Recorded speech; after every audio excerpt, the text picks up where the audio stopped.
Hello, everyone. Welcome to another episode of the Cybersecurity Recruiter Podcast. Today, I'm joined by Michael Lisi. How you doing, Mike? You okay? I'm doing well. How are you?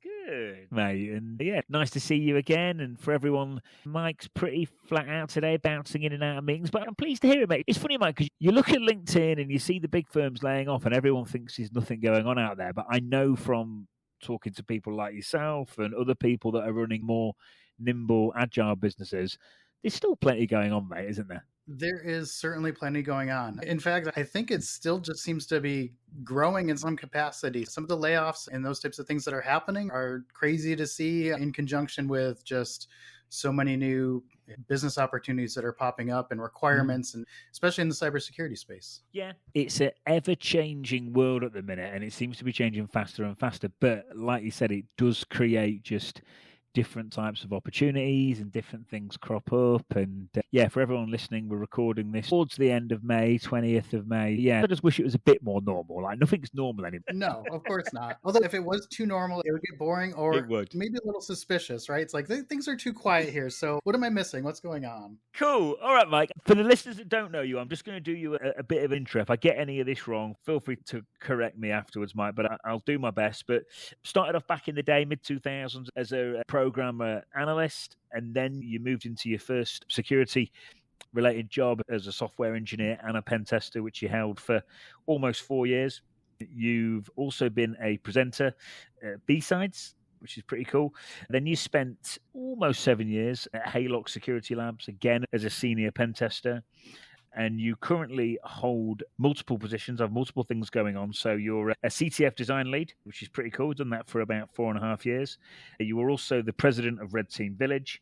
And you are also the founder and principal consultant at Maltek Solutions, which has been on the go now for about 4.5 years. Welcome to the show, mate. Thank you. Super happy to be here. Yeah, cool, mate. Now I've done you a bit of an intro there, but I always just start with kind of what's a day in the life like, what's going on. So I'll ask you the same question, mate, which is, what's a day in the life of Mike like right now? Right now, it's a little bit of everything, right? I started Maltek Solutions back in 2021. Everything's grown pretty consistently since then. So I just find myself wearing more hats, doing more things, and trying to just follow up on all the opportunities that come up. Just this past January, I was elected president of Red Team Village. So that's a whole new set of responsibilities there, which is equal parts fun and stressful. We're currently preparing to run all the village operations at DEF CON 33 out in Las Vegas in August. And we just a couple weeks ago wrapped up our latest season for the NCAA Cyber Games, where we run these cyber competitions for beginner students across the country. We run a season from February till April. And that one just finished off. So it's one thing's closing off, the other stuff's picking up, and there's just no time to rest. Yeah, no, but like you say, it's good, mate. I'm one of those guys, I don't know if you're the same as me, mate, but I'm one of those guys that, like, I love to complain that I'm, like, really stressed and really busy, but, like, underneath it all, I'm like, that's just how I like it. If I talked about this on another pod, but I hardly ever take any time off, although I am actually going on vacation on Thursday of this week, but I took some time off at Christmas, and one of my best mates, who's known me for, 25 years, he was like, what is wrong with you? You sound depressed. And it was because I wasn't working. Yeah, I don't like to complain that I'm stressed. I'm always stressed, but if it's related to the work stuff that I'm doing, it's a good stress. I don't see that as a negative stress. It just keeps me active, keeps me up, keeps me thinking about things. It's definitely not boring, right? In that capacity, it's a good stress. I don't complain about that. It's when all the other things kind of start interfering with all of that creates that not good stress. And that's the one that one worries me a little bit more. Yeah. I know what you're saying. There is definitely good stress. And I think there's something about us as human beings whereby we have that struggle, we get over it, we have another problem, we get over it. And genuinely, that does provide us all with happiness. No better feeling than getting to the end of the week on a Friday, or even like doing a few bits on a Saturday morning and going into your Saturday afternoon knowing you've had a hell of a week. It's a hard feeling to beat, that is. It's a nice feeling. Yeah, I think that it depends on the person too. I know some people that they don't want the stress, they want the predictability, they want that standard, they want that routine. And I totally get that and I can respect that. For me, it's that's never been the case. Once I get too routine, too predictable, I got to change it up. I got to do something else. The stuff that I'm doing with the business with Maltek, with Red Team Village and everything else, it keeps me in that space of nothing's routine. There's always new stuff to go after, some new things to tackle. I've been loving it. So no Yeah. changes planned for the future here. Yeah, cool.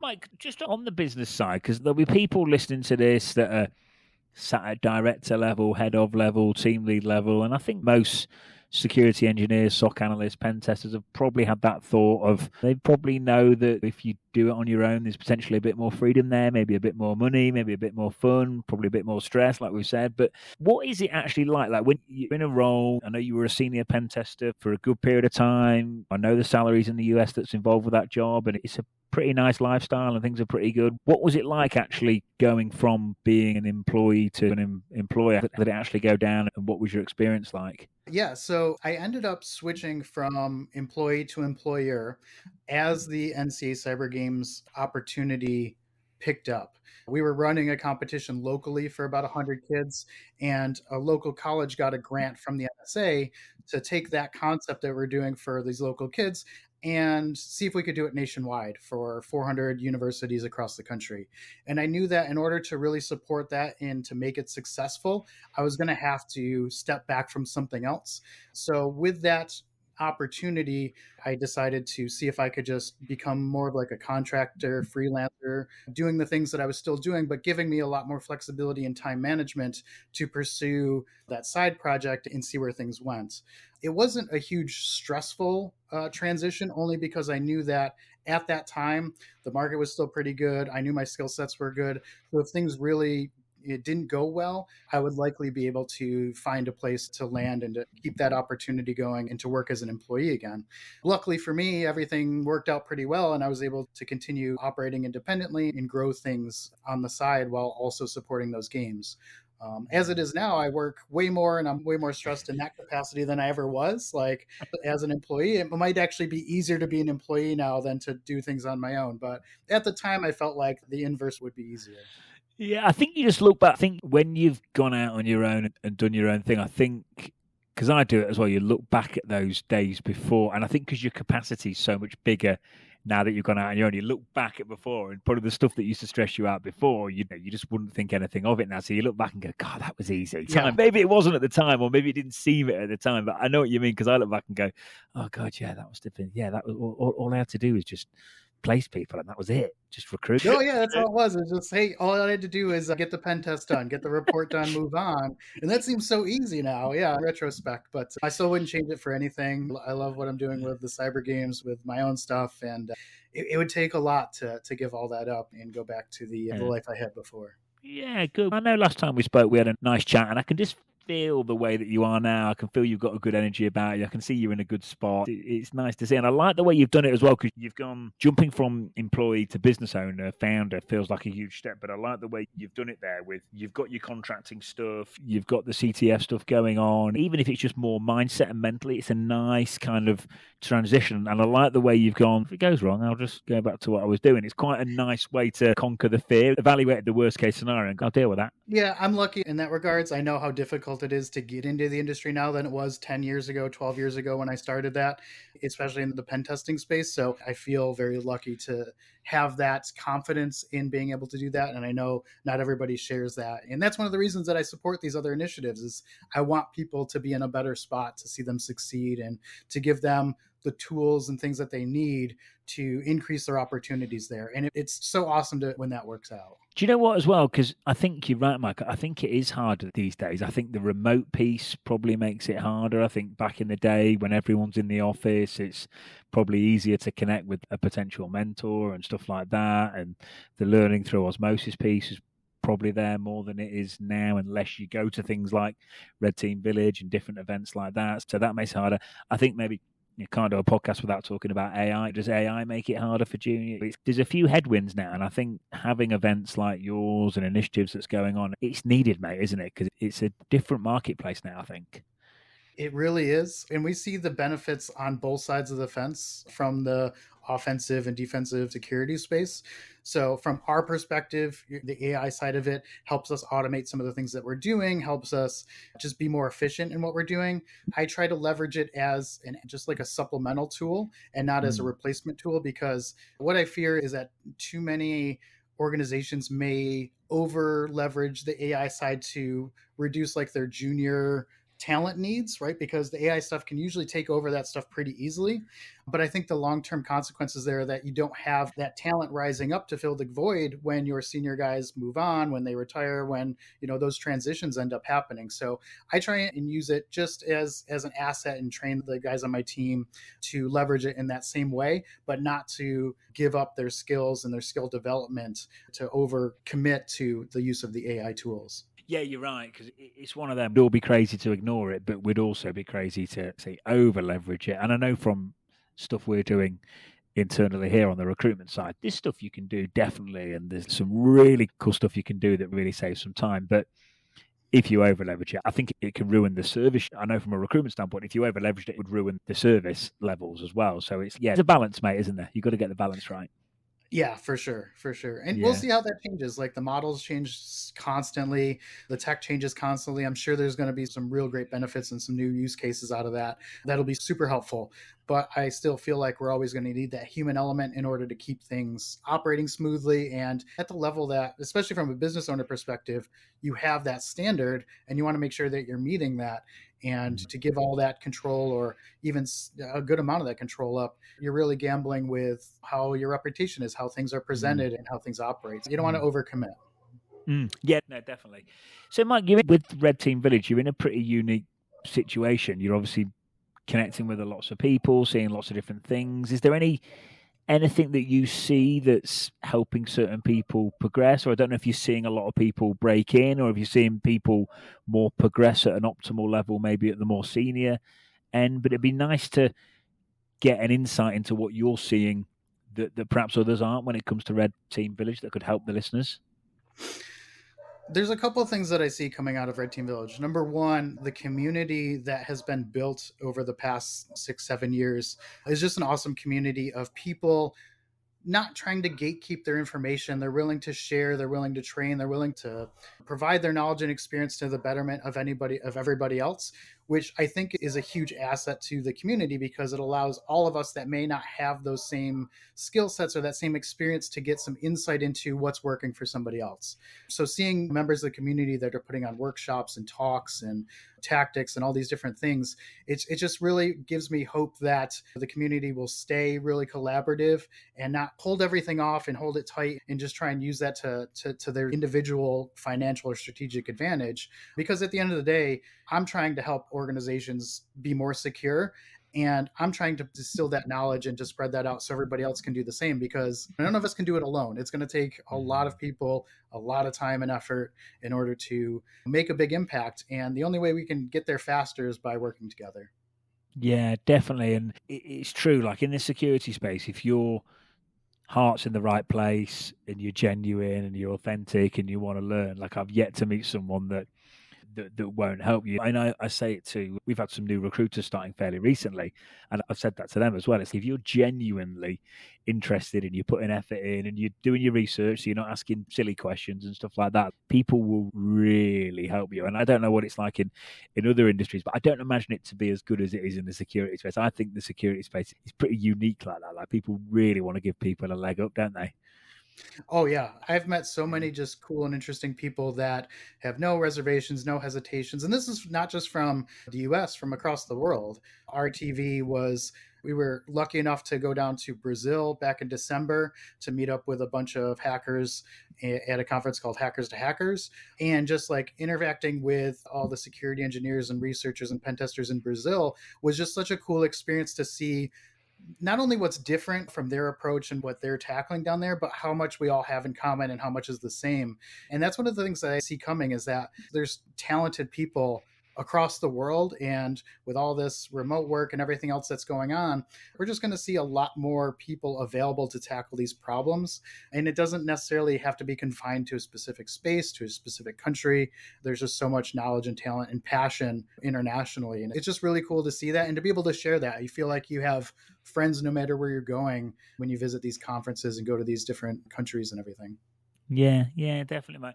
Just going back to what you said about 5-10 minutes ago as well, when you're talking about AI and if people try and do it to not bring new talent through and stuff like that. It's a really good point you make, because if you do that, security moves pretty fast. We get 5, 6, 7, maybe 10 years down the line, maybe not even 10, maybe 5, 6, 7, and no juniors have come through. We already know that people talk about the talent shortage a lot. It is more of the senior end of the market. People don't nurture junior talent. In 4 or 5 years' time, that's going to pinch at the senior end a lot, I would imagine. It's a good point. I agree. And one of the things that I've tried to do at my company is really nurture that junior side of the junior talent. And what I've learned is that by really throwing them into all aspects of how the operation works, not only just the execution side, but understanding how we have the planning discussions and the strategic discussions and the readouts and the follow-ups, and giving them that full breadth picture. What I saw is that somebody that I brought onto the team with very little experience was able to just rocket up into being a very competent, very well experienced pen tester in less than 18 months. And it's just by that, they have to have the passion, they have to have the talent and like that ability to go after it. But they also need that environment that's just allowing them to learn and to just take it all in. And if you're able to do that, then what you'll see is that you're able to build up talent really quickly, a lot more quickly than what some folks may expect, right? You think that it's going to take years and years to get somebody to a senior level, but if they're willing and you create the right environment, I don't see that as being the case. You can have somebody really competent inside of a year. And the thing is, that's great for you. It's great for them. I know from doing that kind of thing, it buys a lot of loyalty as well, because you've got that true connection and you've invested a lot, and it's like it's a nice way to do it. But just to break that down, if I'm a fellow business owner listening and I'm like, yeah, that sounds really good to get someone up to speed in 18 months. I know you said the passion's got to be there. So you brought them into, do you bring them into client meetings and stuff like that? Or is there maybe a few points you could break down for people listening that could help them get to speed that quick? Yeah, what I ended up doing is first I brought them in to shadow, just essentially to watch what I was doing. I explained how I was tackling the engagement, just talked about the processes, the methodologies, why I did the things the way that I did. And then over time, I ended up bringing them on as an intern. And then I started giving them some of those basic tasks while we were working together. It was a senior junior tag team.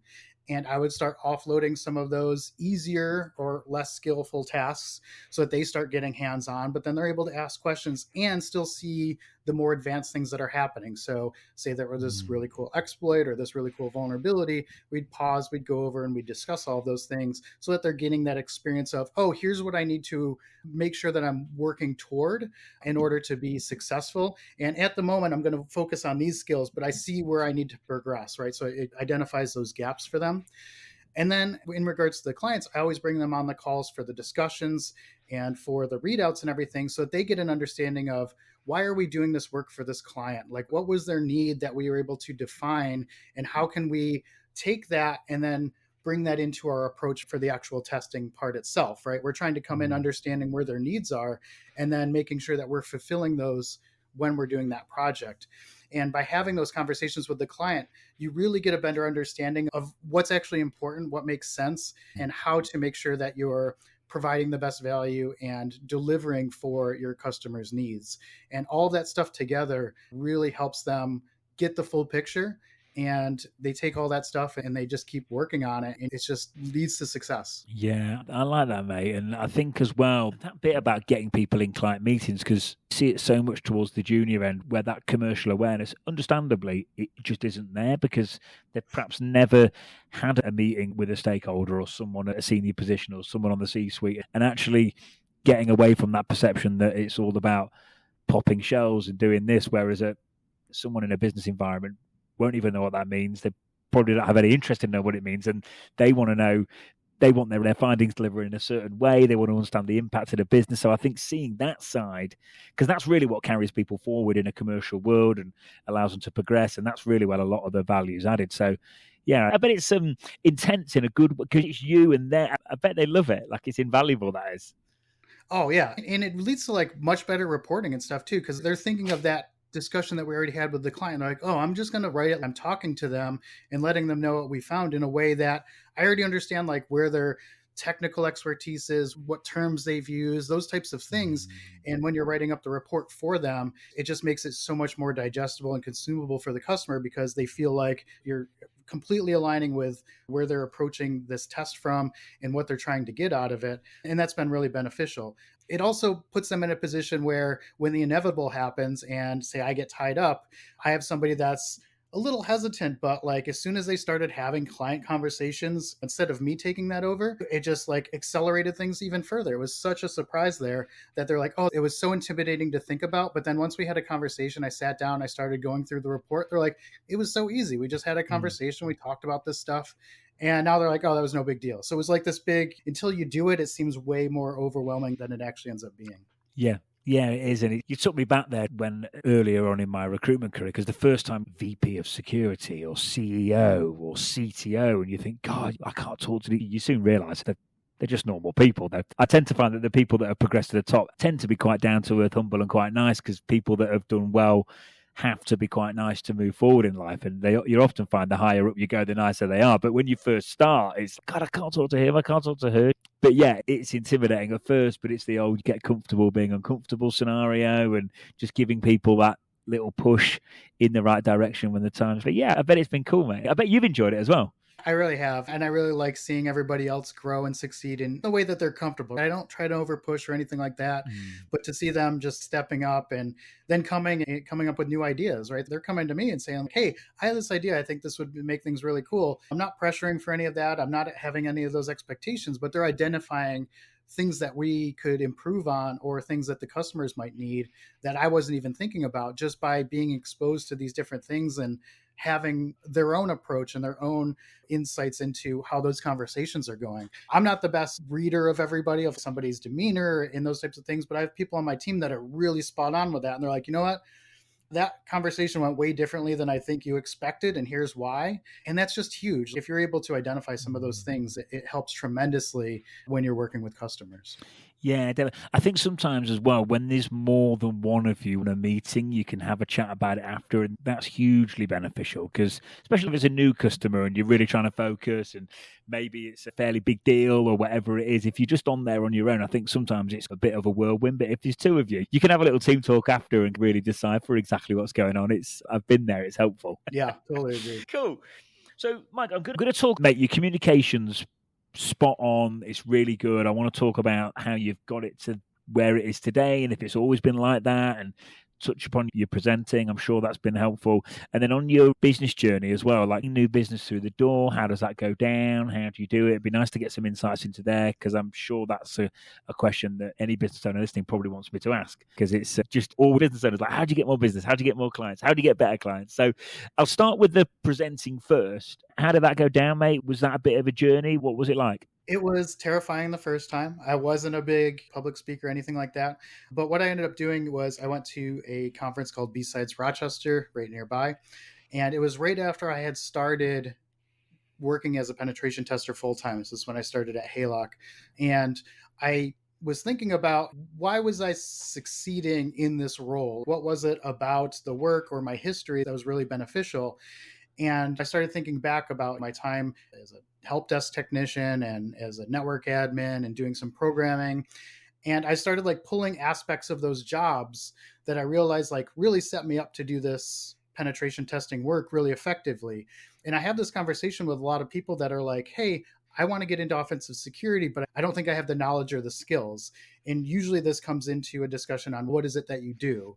And sometimes they say, oh, I'm a SOC analyst, or, oh, I do this and that. And I'm able to tie that talk and that experience and have that conversation with them, be like, this is the areas that you would do phenomenally in. if you were to make that transition. And yes, there would be gaps. There's always going to be gaps. But if you're comfortable in certain areas, that's going to show and that's going to bring a lot of benefit.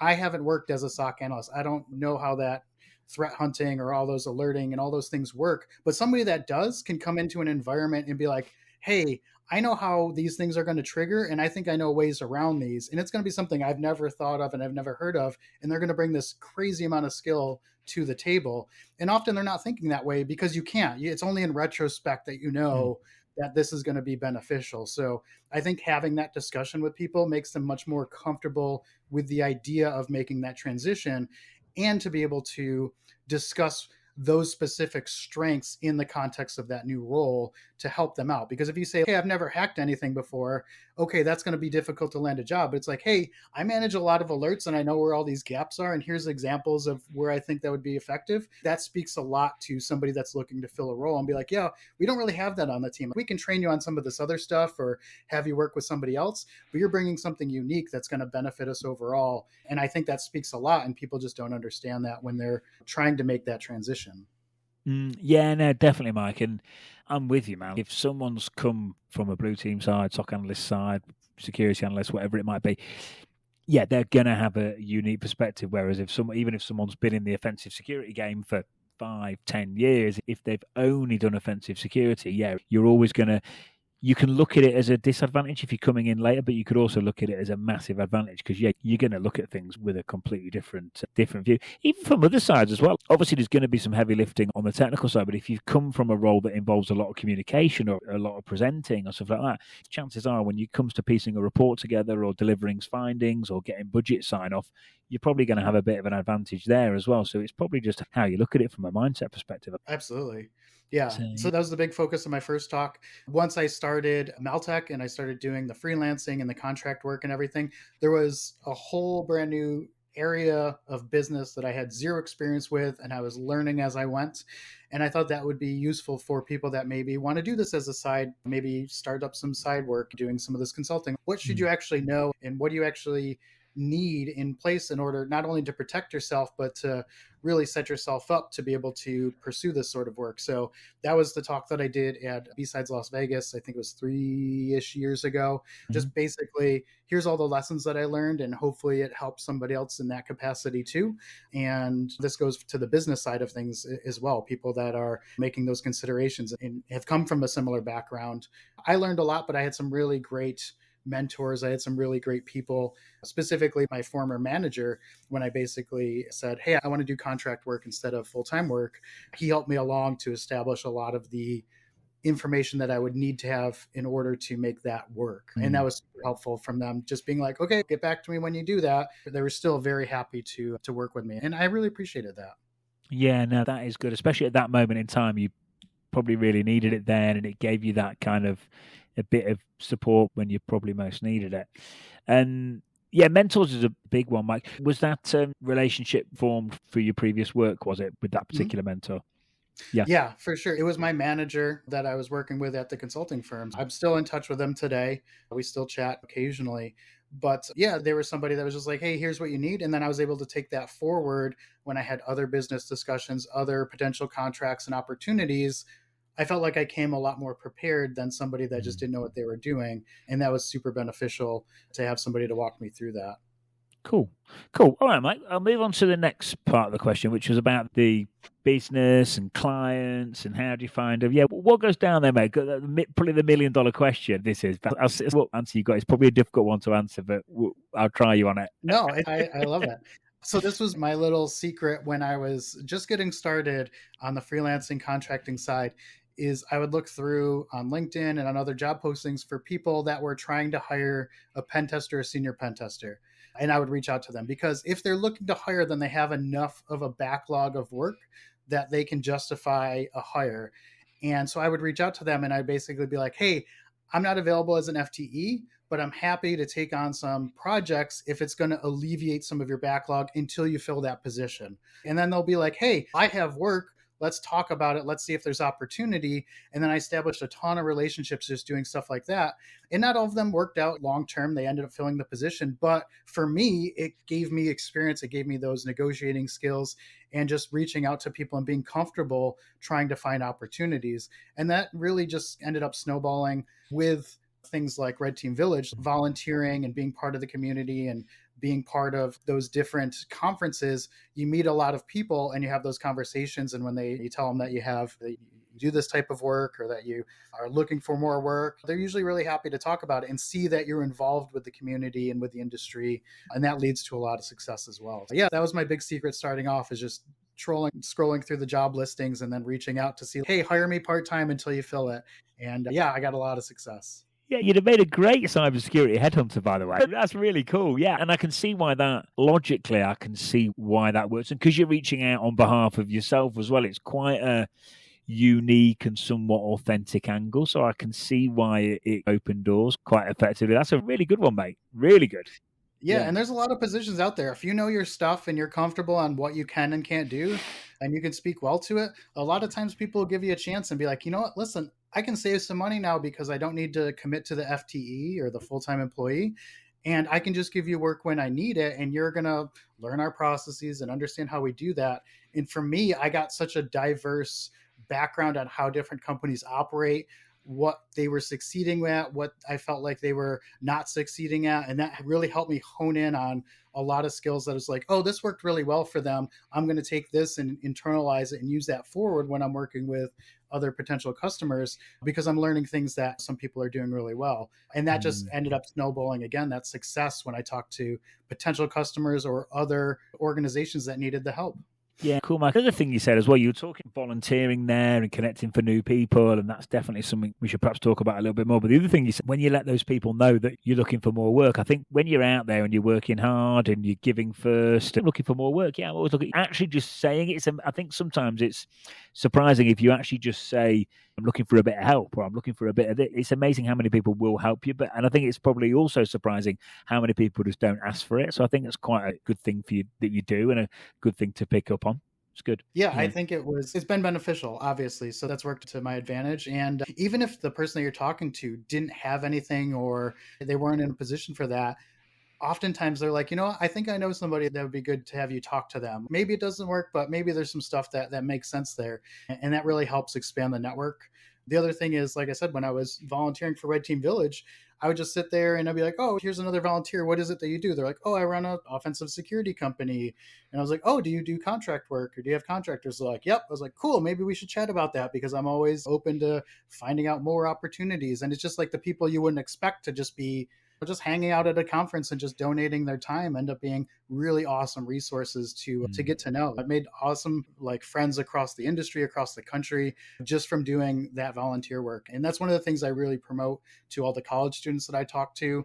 You're going to have so much more success by being part of that community, by interacting with them, not just being an attendee, but being involved in the conference in some way, whether volunteering for the conference or for a village or for a contest, anything like that is going to give you way more legitimacy into the industry itself. It shows the passion. And then you just already have that bond, right? You have that thing like, hey, we were in that conference together. Do you remember that? And it's not just like I attended. No, we were in that together. You saw the lines out the door there. We were trying to solve that problem, and it was crazy. And it just naturally evolves into just like a really productive relationship. Yeah. And by the way, it's good fun as well. That sort of thing's wicked. It's a blast. So much more fun. And yeah, by the way, I think what you've just said there, I think that carries more and more weight as time goes on, because look, LinkedIn, email, Mike, ever since I put the word founder on my profile on LinkedIn, and my email address is on my LinkedIn profile, I don't know what your inbox is like. My inbox is it's ridiculous. I'm not getting emails from the team, and they're like, Tom, we've got Slack as well, but I'll get an email and I'm missing emails from my own team. And I think it's only going to get worse. I think these inboxes are going to get bigger with AI and automation. So I think the value of offline relationships and making a genuine connection, I just think is going to go up and up. And whether that's winning new business as a business owner, landing a new job as a senior, or breaking in as a junior, it's going to apply whichever part of your career you're at. Oh, 100%. I couldn't be more in agreement with you on that. And as an example, I was down, as I said, with Red Team Village in Brazil. I met a business owner or a CISO for a company in Brazil, and they basically said, "Hey, we just opened an office in the US. We're trying to, expand our market into the US." And I said, "Oh, awesome. Like, you are super generous in supporting us and sponsoring us to come down. Let me know how I can help you out. I'm up in the US. Let me know how I can do that." And that relationship has turned into, "Hey, we need a technical team in the US to supplement our Brazilian team for when we have work that they can't do. And I don't know anybody else in the US yet. So why don't we talk about how you can solve that for us?" And it was literally only because of that in-person connection that we made that opened up so many opportunities that I would never have foreseen.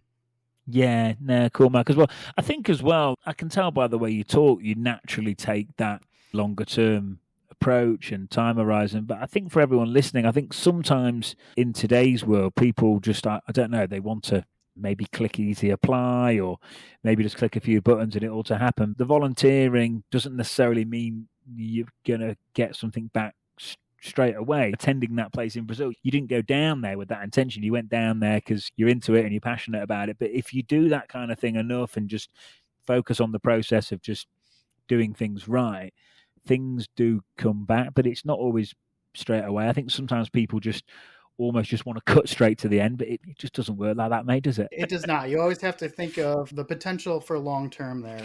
Anytime that we're starting a new relationship with a partner, with a subcontractor, when we're working as a subcontractor, it's not about just getting the most out of that first engagement. It's about making sure that it's going to be a better long-term fit.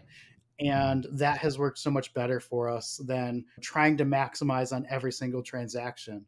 Because it might work in the short term, but then those long-term implications just don't end up aligning with what your needs are as a business or as an owner or whatever. You really need to always have that long-term focus in mind. And you always have to approach any potential relationship or opportunity with, is this something that is worth the time investment? And, how do I structure it in such a way that it's going to be beneficial long-term and not just meet some immediate needs? Yeah, cool, mate. Cool.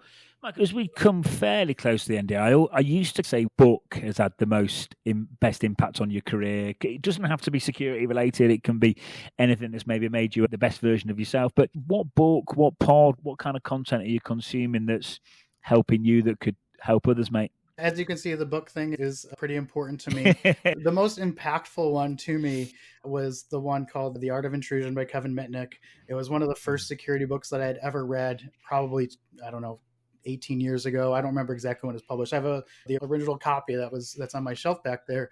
That showed me a really cool industry, right? Something I was completely unfamiliar with. And I was just hooked from that point on. I knew that I wanted to get into that eventually. I don't know how I was going to get there, but I knew that's what I wanted to do. And then outside of that, I have Ghost in the Wires back there, also by Kevin. And I was able to meet him in Las Vegas a few years back and get that copy signed. So from a security perspective, those set me on my journey to where I am now. On the business side, the one that's been most impactful for me here is Built to Sell.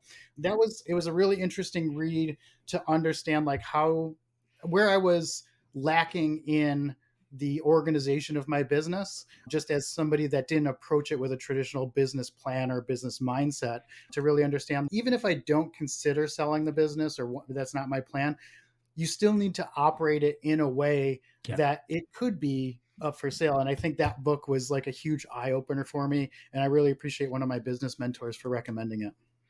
Yeah, Mike, that one's the one where he builds it to sell it, but then he structures it in such a way that it's so nice that actually I'll keep it. Is that Yeah, exactly. I'm in the beginning of that book where, the main character there, it's told in a story sense. The main character there is, oh, I'm doing all of these things and I need to be able to get it to the point where it's running independent of me. And I realized that's the same problem that I'm having, making that transition and putting those things into place. So that's what I'm working on, right? So I'm able to really reflect back on that and implement some changes over time and see the benefits of that, regardless of what my long-term plans are. And so I would really recommend to anybody that's thinking about it to understand how to approach structuring and organizing the business such that you're in a position that regardless of if you want to or not, it still has to be set up in a way that it could sell. Hey, if I want to sell it and it's not ready to do that or it's not organized in that way, doesn't matter. Doesn't matter if you want to or not, if it's not set up the right way. Yeah, no, cool. I think as well, I don't know if it was you were like this, Mike, but I was a bit like, I don't know if ego is the right word, but I was like, oh yeah, only I can definitely do this part. And then I actually realized that, no, actually, if I show someone and they're into it and they're passionate and they care and they keep learning it and I keep showing them, they will actually get it. And it's like, it took me a while to actually, and there's a bit of a light bulb moment. I was like, oh God, this is going to make life a lot easier. No, you're 100% right. It's identifying those things and like, why can't somebody else do that? How can I get it so that somebody else could take up some of the slack or to execute on these? And then once you start identifying those and making the right changes, then yeah, you find yourself able to take on some new things that were weighing you down just by thinking about it, taking that approach and making those sometimes small changes that really help out quite a bit. Yeah, definitely. I've got a friend who's had a recruitment business for a long time, and he set his up in a way where he can genuinely just dip in and out of it. And I think he's at the point where he easily could sell it. But when I've spent some time with him, I'm like, why would he sell it? Because he can just come and go. That's the dream. Yeah. yeah. Cross my fingers, maybe one of these days. But in the meantime, I love just being part of it all. It's running smooth. Great for now. That's that's an end goal. Right. Yeah, no, definitely. And I think as well, it's one of those, I can tell you're not the sort of guy to just sit on a beach and do nothing all day. I know I'm not. It's just like maybe for 2 weeks max or a week, but after that, I'm done. Cool. All right, mate. Listen, I know you're back to backs, mate, and I know you've got a hectic schedule. So yeah, so thanks for your time, my friend. It's been good, mate. I've enjoyed it, mate. The conversation's really flowed. There's been some really good bits of in there, mate. Yeah, thanks. It's been nice to see you. I certainly appreciate the invitation to come on and chat with you on your podcast here. You and I have chatted over the years quite a few times. I love to see all the success that you're having too. And obviously I wish you continued success with this and everything else that you do. And one of these days, I feel like we're going to cross paths in person and not just on LinkedIn or via phone call. And I'm waiting for that day. Hopefully it's sooner than later. Yeah, no, definitely, mate. Long overdue, mate. I think we owe each other a few beers, a few coffees, and a few lunches, I think. That's saying the least, for sure. Because again, mate, it's as always, it's nice chatting, and I'll speak to you soon, buddy. All right, sounds good. Take care.